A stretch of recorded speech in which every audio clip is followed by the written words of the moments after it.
going on, Rassslin fans? This is Rassslin Rantin here on the Rantin Review, and we're talking today about the historic event that happened this past weekend in the world of pro wrestling, and that is the match between Kenny Omega, the AEW and AAA Grand Champion, and Rich Swann, the TNA and Impact Heavyweight World Champion, and the two of them clashing at Impact's Rebellion show, in which Kenny Omega, on his Thanos quest, continues to collect belts and is now also the Impact and TNA World Champion. I had to go really slow with that because there's a lot of words mixed in with all of that, and yeah, it's a fascinating thing, and in a lot of sense, what's old is new again. But we're going to talk about that in this video. We're going to talk about the reaction I've seen from AEW fans, from Impact fans, and really where this may be going in the future. One of the things that you can help collect is a lot of likes by taking your foot and giving a super kick to the like button. It helps the YouTube algorithm allow other wrestling fans to know about this video so they might watch it and get some entertainment out of it. So I definitely appreciate it and all the help that you guys have given me for the channel over the last couple of months. Now, as far as the match is concerned, the match was a good match. It definitely wasn't a great match. I've seen a lot of different takes on it. Some people thought it was horrible, some people thought it was fantastic, some people thought it was in the middle. I'm more of an in the middle person. The two really kind of serious botches at the beginning of the match was they were a little alarming. But this is kind of what happens when you have two people who don't work with each other regularly, and they, because Omega in AEW, he gets to wrestle these guys in all his matches. Of course, he came from New Japan, which, even though a lot of people, and himself and some of the elite included, used to mock a lot of those multi-man tag matches, this is one of the things the multi-man tag matches helped out with, is that you got familiar, you could work out your spots in the multi-man tag matches, and then when it came to the main event match, you actually could go ahead and perform and have fewer botches. But this match had some significant botches. Rich Swann tried to do a headstand on the ring apron, and the hardest part of the ring, and looked like he hurt his head. It come down off of whatever spot he was doing. There was a reversal off of a top rope one-wing angel that I guess was supposed to be a poison rana or something else, and that didn't look good. And what's even worse about this, unfortunately for poor Rich Swann, is that about 15 minutes into the match, I guess, he kind of gassed out, and it was visible.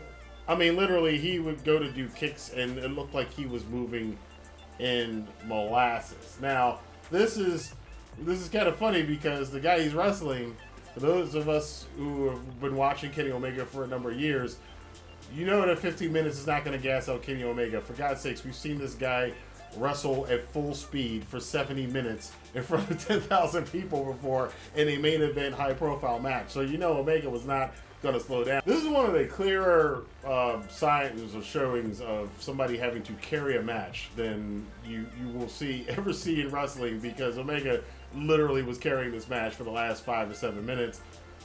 He was still going full speed. He was trying to make the match work. Did a decent job of it, but again, the match, I mean, it's unfortunate that Swann got gassed out, or maybe he was injured, maybe he had a concussion. That could have been definitely a possibility. It was a little dangerous, a little cringy to watch at times. But ultimately, they pulled out a decent match, and Kenny Omega, again, wins all the belts. Now, I understand AEW fans probably happy with this. As a pro wrestling fan, I'm intrigued by the storyline. However, and even though I've never been an Impact fan, again, for those of you who have watched me for a long time, you know that I've tried with TNA, I've tried with Impact, I've never been able to really grab onto it and become a fan of it. I respect their work, but even for me, if I was a TNA Impact fan, I'd be kind of pissed, and I've seen a lot of them are pissed. It's like, they've kind of become the dumping ground for this promotional crossover, because none of their guys and girls are winning titles anywhere else. But you got Finjuice coming in from New Japan winning the tag titles. And before that, you got Gallows and Anderson, who basically came in from the WWE to win the tag titles. And then you got Kenny Omega, who came in and has taken both of the Unified World titles. So It makes your guys look second class. It makes your promotion look second class. Don Callis being the guy in charge of promotion, openly cheering for these other promotions and stuff. If I was an Impact fan, I'd be kind of ticked off. I hope they have planned for some sort of retribution of Impact Wrestling going forward in the future. Maybe somebody like a Sami Callihan is going to kind of go, look, guys, we need to lead the charge and go get our titles back. And that's the storyline that they're going to be running with Impact to kind of make them kind of this renegade, underdog promotion that's going back and to try to regain all of its belts or whatever. But I mean, that would be an interesting story to see how if they could play that out. But as of right now, it just doesn't make Impact Wrestling look good. Financially, it's good because they're getting more eyeballs. I'm sure they got more buys on this pay-per-view. But I do think, because I saw a lot of people who usually don't watch Impact pay-per-views commenting and tweeting out the other night. I mean, I even bought the damn thing, which I never buy an Impact pay-per-view. So they're getting the benefit of the money, but the damage to the allure of the promotion, again, I'm going to wait to see over the next 6 months to a year how they're going to weave that in. But yeah, if I was talent and if I was a fan, especially a long-term fan of Impact, seeing it go from being the second promotion in the United States now to a third promotion and maybe, to a lot of people, maybe even the fourth tier promotion, depending on what you think of MLW and Ring of Honor, it's got to be kind of heartbreaking for a lot of those fans. So I definitely empathize with them. But as was displayed in this match, Kenny Omega is, I mean, I love Rich Swann, but Kenny Omega, it was clear as day. He is on another level to steal the line from Will Ospreay, who should probably be clutching that IWGP World Heavyweight Championship a little tighter right now. And that's an interesting point to bring up. So where does this all go? Where are we going? What's next on the list? Well, I still don't think that Kenny Omega going after the IWGP World Heavyweight Championship is going to be anything anytime soon. New Japan's got its own plans for the next couple of months with their big events coming up in the springtime, which may or may not happen. I'll talk about that later in the week. But I don't think Ospreay or anybody in New Japan needs to worry about, kayfabe needs to worry about Omega coming after that title. I think the next one might logically be the NWA Championship and Nick Aldis, which that would be a match I would really look forward to, because I think Nick Aldis' style contrasted with Kenny Omega's style could potentially be a match of the year kind of scenario, because they're so different and they're so good at what they do individually. To see them kind of combine together could be an amazing thing.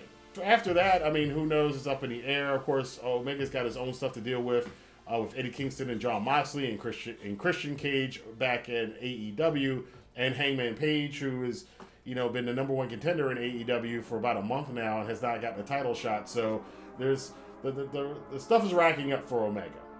I did also saw a lot of Impact fans, and this is one thing I don't agree with them with. They're like, whoa, he's going to Brock Lesnar the championship. I don't think it'll be too hard for him, because keep in mind, AEW Dynamite, they film on a Wednesday. They go live on a Wednesday, then they film next week's episode. So Omega only has to be at AEW at Daly's Place once every 2 weeks. Within that 2-week period, he clearly could go and film something or work a match in Impact Wrestling. So I don't think that's going to be much of a problem. I think it could be a problem in the future if he continues collecting these championships. How is he going to do that, especially if travel restrictions are still being what the travel restrictions are? Again, he's not going to be able to just go back and forth to Japan whenever he wants to. Him even getting down to Mexico is a bit hard. But I think in the end, for me as a pro wrestling fan of all these companies and not just one individual company, this could be one of the coolest things that we haven't seen in a long time. In a very true sense, what is old is new again. And what I mean by that, and I know this for a lot of fans, because I came in as a fan at the tail end of this, so I know there's a lot of fans today who have never experienced this, but back in the early to mid 80s, the old NWA champion, that's Ric Flair, Harley Race, Dusty Rhodes, they would have to go around to different territories and defend the NWA championship. So you had a promotion in Texas and a promotion in here and a promotion there and a promotion there, Puerto Rico, over, of course, in Japan and down in Mexico, and the NWA World Champion would go to those different promotions as the recognized world champion of all those promotions and defend the title against their local top talent. That's the way it used to be back in the day, which is why I say what's old is new again. And this modern era of wrestling generations, the last 2 or 3 generations have not seen that in pro wrestling or sports entertainment. again, Vince's thing, everything was in Vince's world, so you know, you didn't have that. You didn't have these cross-promotional things. But this is very common for decades in the world of wrestling, that you had your own little territory, and then the world champion would go around to all of them, which it looks like what Omega is doing, which is kind of funny because I did mention sometime last year that maybe Kenny Omega is going to be AEW's modern day take on what Ric Flair used to be. And you're seeing a lot of that now. The braggadociousness, the glasses, the clothes, having his crew around him, having all of this ego and all this gold, and there is a lot of flair I see in the way Omega is carrying himself. There's a lot of that early 80s Ric Flair I see in Kenny Omega right now. There's also a lot of early 80s Nick Bockwinkel that I see from the AWA that I see in Kenny Omega right now, and he really is, in a modern day take, establishing himself as some of those legendary old champions from back in the day. And this whole going around the world, this collecting the belts, and then eventually possibly defending those championships, that's in line with it. I'm really interested to see how modern day fans who are so conditioned to the WWE way of sports entertainment are going to be able to adopt or adjust or accept, you know, something that is the way it used to be, the way it always was before Vince, coming back again in today's wrestling scene. Where this is all going is anybody's guess. I mean, again, NWA Championship. I don't think MLW is going to do this because their champion is a beast right now. I don't know about that. Will Ospreay over in New Japan, I don't know if he's... I don't think that's going to be the match. I still think it's going to be Kota Ibushi, and I think that will happen way in the future, probably at Wrestle Kingdom next year. So I wouldn't look to Kenny Omega going to Japan or back to New Japan anytime in the near future. Then again, this is only speculation. I could be wrong.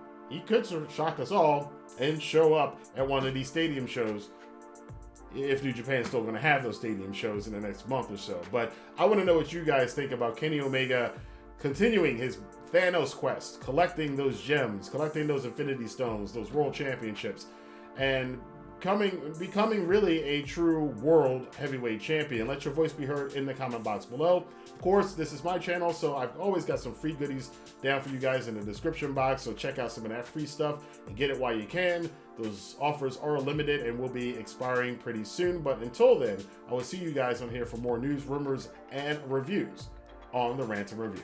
Have a good day.